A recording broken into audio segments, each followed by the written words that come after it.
I want to talk about some pros and cons of using YouTube as a way of generating leads. There's a lot of ways you could do this, and it really depends on what you're actually selling. Is it products? Is it services, software? And it depends on how your sales process is set up. I mean, you could generate leads off YouTube if you run an agency, if you're some kind of consultant, attorney, real estate agent, social media manager, whatever. There's a lot of ways you can do this. You could also get paid by other companies to generate leads on their behalf for stuff like real estate, construction, agencies, property management, a bunch of stuff.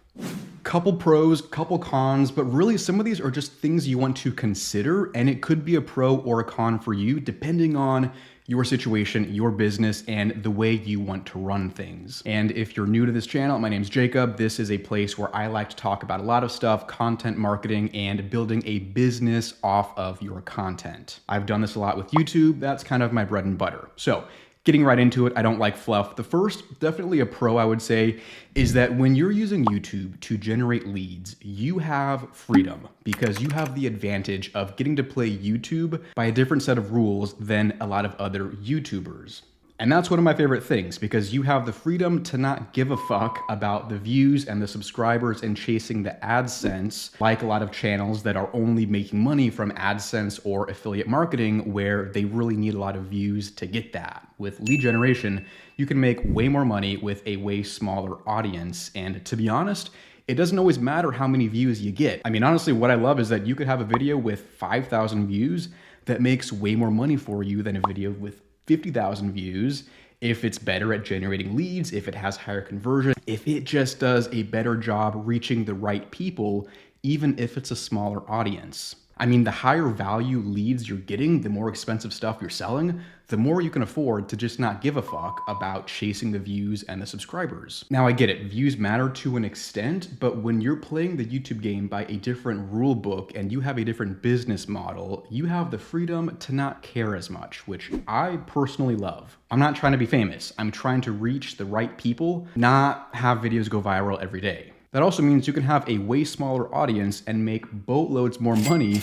than a bunch of YouTube channels with hundreds of thousands or millions of subscribers. Now, the next consideration could go either way. Could be a pro for you, could be a con. That is locality. And what I mean is how location dependent are you with the leads you're generating? It's important to think about if you are only able to serve people in a certain area, whether it's a state, a city, a neighborhood, basically how important locality is for your business. You could be super restricted to a certain area if you have to work with people in person, or you could be able to generate leads all over the world if you can work remotely. It's not really good or bad, it just depends on you because there's pros and cons to each. So if you are very location dependent, the good in that is that you can be way more targeted with your marketing and with your audience by using keywords based on the city, the state, the neighborhoods, whatever it is. Suddenly local SEO could be a good thing for you, especially if you're in a market that isn't as competitive. Now, if you're in a huge city, that might be a bad thing. So you can be way more targeted, but you're gonna have a smaller audience you can reach, which you might like that, you might not. And you could say the same for a different city. If you're in a major metro area, you could have a more saturated market. If you're in the middle of nowhere, you might rank really easily if you're a local company and your keywords are all based around the city. I've done a lot with real estate and mortgage, and I've done that for lead gen in different markets, but each market is very defined to a certain area. It's usually the city or the metro area, sometimes the state, but really the location is a big thing to consider. Now, the next consideration, I would call this more of a con, and this just goes for lead generation as a whole, is that it can be difficult to measure because not all leads are equal. Now, it might be easy for you to track your leads depending on how you're getting them, but measuring the quality can be tough. You really don't know which videos are driving the most leads unless people either tell you or you have some way of having a custom link for every single video. But if you're using email, phone, text to get leads coming in and it's the same phone number and email for every video, you have no way of knowing which videos are driving leads. And even if you do, you have no way of knowing how many videos someone watched or which videos someone watched prior to becoming a lead, which can make it difficult to know what's working and what's not when you don't always know which content is the best for getting leads. And again, videos might be performing well for views, but that doesn't mean they're always going to do a good job generating leads. And just with the overall quality of leads, it can be difficult to measure and evaluate. I mean, you might have 10 leads come in on day 1, and you might have 5 leads come in on day 2. But if those 5 leads are way higher quality, way better leads overall, you might actually realize that day 2 was a way better day for business, even if you're getting fewer leads. Because I'm sure those leads are going to be across the board in terms of budget, how qualified they are, how urgent they are to buy, and just, whether they're an ideal client for you or not. And that's one thing that makes it more challenging to generate leads than selling some kind of product. I mean, if you can go on your Shopify and see, I sold 10 books today and 5 books yesterday, it's just a lot more cut and dry than if you have leads where the quality could range substantially and you might not have better leads even if you're getting more leads. The next thing to consider is, how are you getting paid? How are you making money from the leads? And what this really comes down to is, are you the one who is closing the deals? Are you the salesperson who is converting the leads? Or do you have a sales partner? Do you have a team? Do you have a different company or a different group that these leads are getting sent to, where the sales process is kind of out of your control?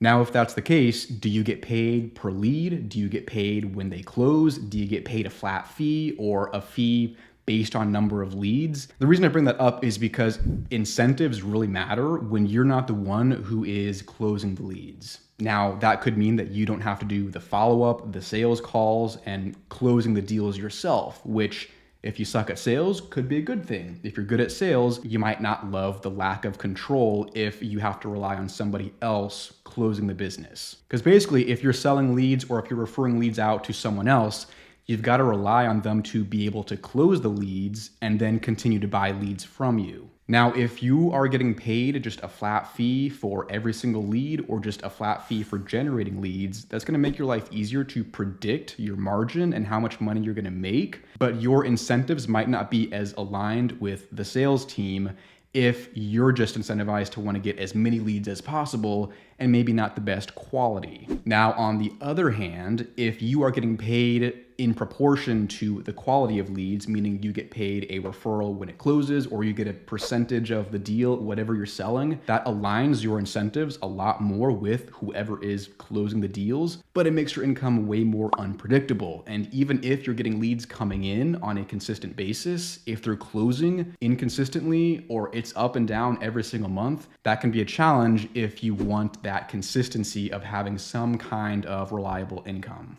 It also depends on what you're selling. So, I mean, if you're just selling a one-time thing and you get paid once, that might not be as ideal as if these are leads that pay some kind of software, some kind of subscription or service that's an ongoing thing where you might get paid every single month when the clients get charged. And if you are only the lead generator and you're not closing the deals yourself, you're probably not going to benefit from any kind of secondary business or referral business that comes from those leads. So what I mean is, if there's repeat business, if there is, a client that refers someone else who refers someone else, unless they come through your marketing or you have a way of tracking that you generated the business, you might miss out on some of that upside of repeat business or word of mouth business, where if you didn't generate those subsequent leads, you might not make money from it. And that's something I speak to from real estate specifically, where repeat business and referral business can be tough with lead generation if it didn't come through my marketing or one of my channels where I can prove I'm the one who generated the lead. If it came from a referral,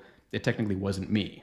Now, the next point of consideration is that you've got to understand the funnel. Basically, the process that people go to from their research, from deciding to buy, and then making a purchasing decision. Now, you want to think about how you're going to get your content to show up when someone is searching for that information, but also how to get videos to show up that might not be directly related to a search term for people who might not be ready to buy yet, but they might be ready sometime in the future.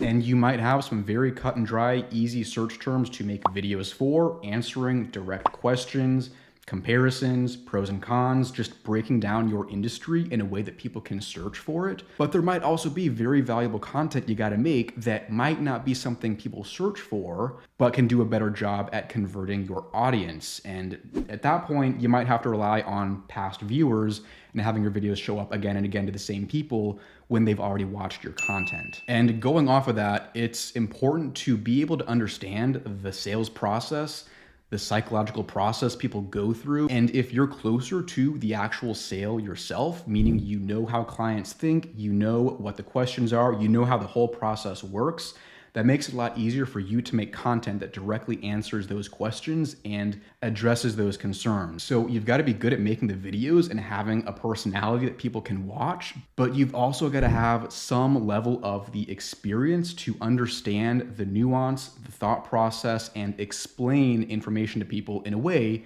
that makes them trust you as someone to do business with.